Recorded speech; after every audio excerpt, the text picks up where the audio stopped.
मुख्यमंत्री साहेब, उपमुख्यमंत्री साहेब आणि मंत्रिमंडळ बघा बघा ही काय आमच्या कर्माची फळं किंवा तुमच्या कर्माची ह्या का ही उगवायला चालू झाले. ही उगवायला चालू झालं सोयाबीन झाडाला आहे असं. हे जे कसे तुम्ही करणार आहोत, नुकसान भरपाई कशी देणार आहोत तुम्ही? आणि एवढी परिस्थिती वाईट आहे त्याच्यात पंचनामा करायची कशाला आशा बाळगावी हो. आणि आपल्याला लाजा वाटल्या पाहिजे.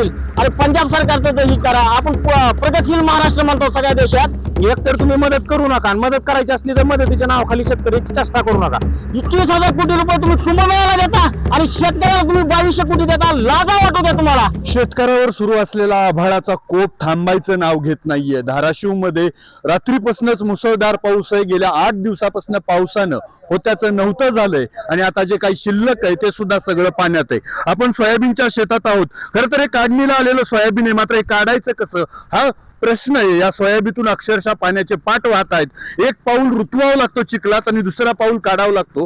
हे चिखलातून हे सोयाबीन कसं काढायचं हा आता शेतकऱ्यासमोरचा प्रश्न आहे. या काढणीला आलेल्या सोयाबीनची आता माती व्हायला लागलेली आहे आणि इथंच शेतकरी आहेत आपल्यासोबत, त्यांच्याशी संवाद साधू.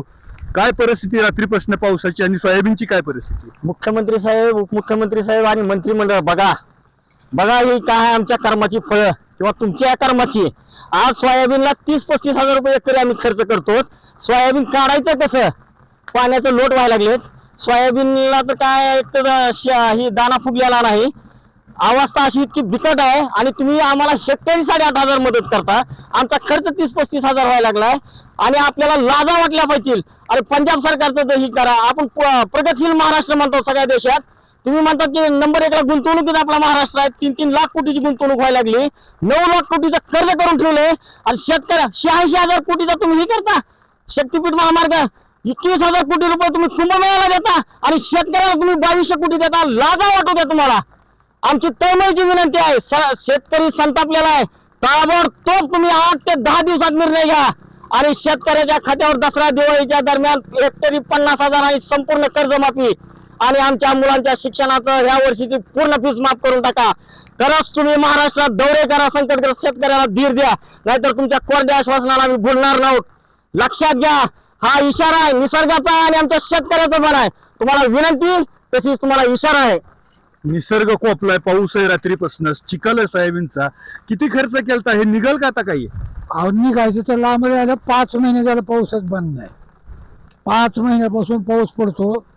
आज काहीच करता येईना गेले, रानात जाता येईना, खर्च करून उपयोग होईना. काय करायचं? किती खर्च झालता, कसं नियोजन केलं आणि आता काय स्थिती सोयाबीनची?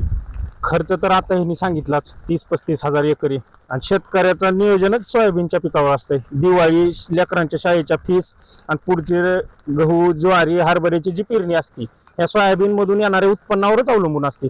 आता सगळे म्हणतात नुकसान भरपाई द्या सोयाबीनची, सगळं मान्य आहे. नुकसान भरपाई तुम्ही दिल्यावर शेतकऱ्याचा संसार थोडा फुलल, पण पुढची पेरणी करणार कशा आहोत तुम्ही?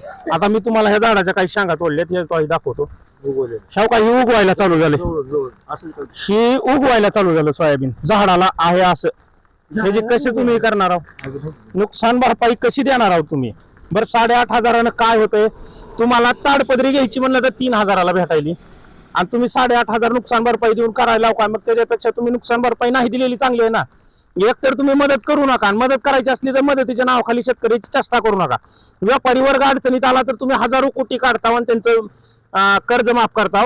इथं आपला महाराष्ट्र सगळ्यात जास्त जर पैसा सोर्स देणार असेल, उत्पन्नाचे सोर्स असतील तर शेतीच्या जीवावर आहेत.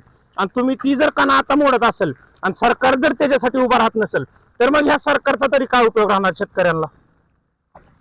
पंचनामे होत आहेत का? आता पंचनाम्याचे आदेश दिले सरकारने, मंत्री येऊन गेलेत, काय कोणी फिरकलं का इकडे? अहो जनावर सोडायला नाही गेली ती आम्हाला शेतानी, एवढा पाऊस आहे आणि पंचनामा करायला तलाठी किंवा अजून कोण आले त्याला तर चालायला येणार आहे का या रानात? हा, आणि कसं करणार आहे पंचनामा? अहो एक पाय काढला तर दुसरा पाय रुतायला लागलाय. हा, आणि आता तुम्हाला दाखवलं की कसं उगवायला लागले सोयाबीन आणि एवढी परिस्थिती वाईट आहे. ह्याच्यात पंचनामा करायची कशाला आशा बाळगावी हो? काय आहे का? एवढं दिसायला लागलं ना वरूनच. आज एवढं पीक आलेलं जर चाललंय तर मला सांगा, नुकसान भरपाई दिल्याशिवाय शेतकरी जगू शकत नाही. अजून एक सांगायचं तुम्हाला, आता आमचं सांजागाव मोठं आहे, 5,500 शिवार आहे. त्या 5,500 एकर मध्ये 1,500 तर आमचं देवस्थानच आहे. त्याचं तर असं आहे की आई जीव देत नाही, बाप भीक मागू देत नाही. समजा मिळालं बी काय 2 पैसे तर त्या देवस्थानचे 1,500 एकर मधले जवळजवळ 500 ते 600 घरं कशातून तसे वंचितच राहतील ती. याचा बी विचार करा मायबापानो. आणि बाबा त्या बी शेतकऱ्याला त्यानं जे पीक पेरलेलं आहे त्याची बी लेकरं शाळेत आहे ती, त्याच्या बी मुलीचं लग्न करायचंय, सगळ्या गोष्टीसाठी त्याला सुद्धा सरकारने विचार करून जे कष्टात ना शेतकरी त्यांना मदत दिली पाहिजे. एवढीच आमची विनंती आहे साहेब. तुमच्या माध्यमातून तुम्ही इथवर आला, आभारी आहे आम्ही तुमचं. एवढ्या पावसामध्ये तुम्ही इथवर आला, कमीत कमी शेतकरीची जाण तुमच्या चॅनलला तरी मिळाली. हे तुमच्या माध्यमातून आमचं सरकार पुस्तक जाईल, हे तुमचं आम्ही आभारी आहोत. दिवाळी आली आहे, खरं तर सोयाबीनचे पैसे येणार होते, दिवाळी साजरी होणार होती, आता पंचनामे करा म्हणतंय सरकार सगळं आणि मग मदत. आता परवाच मुख्यमंत्री फडणवीस साहेबांचं स्टेटमेंट आहे की आवश्यक आणि परिस्थितीने ह्या पंचनामे व्हावे, वाटल्यास ड्रोनद्वारे. आता शेतकऱ्याने आधी ड्रोन खरेदी करावा लागेल आणि मग पंचनामे करावे लागतील. ह्यांना लाजी वाटल्या पाहिजेत. ड्रोनद्वारे मग शासनानं करावा ना सर्वे. नाही, सरकारच पंचनामे करणार आहे. कुणी आलंय का आतापर्यंत? आणखीन कोणी आलेलं नाही. आता आम्ही परवा मंडळाधिकाऱ्याला बोलवलं होतं, मंडळाधिकारी आले होते, पण वस्तुस्थिती अशी असा सारखा धुवाधार पाऊस चालू आहे. अधिकारी शेवटी माणूसच आहे ना, त्याने तरी काय करावं आणि कुठवर पण म्हणजे शिवारामध्ये फिरावे. त्यामुळे पंचनामे होत नाही. सगळी परिस्थिती बघताय, सगळ्यांचं ऐकताय. आतापर्यंत पाऊस झालता का असं? कसं झालं सोयाबीनचा चिखल? नाही झालं नाही आतापर्यंत, नाही एवढा झाला. मला कळते असतं नाही. 70-75 वयाचा आहे, आतापर्यंत पाऊस नाही असा. सोयाबीनचा चिखल होतोय. हा, का चिखल झाला आणि काय राहिले? हा, कसं माणसानं काढायचं, कसं करायचं? सगळ्या बेकार अवस्था आहे त्या माणसाच्या, लय बिकट.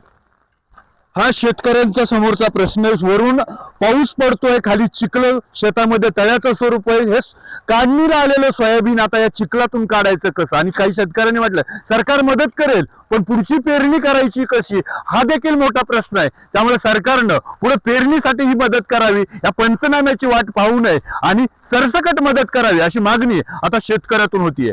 अप्पासाहेब शेळके, एबीपी माझा, धाराशिव. एबीपी माझा, उघडा डोळे बघा नीट.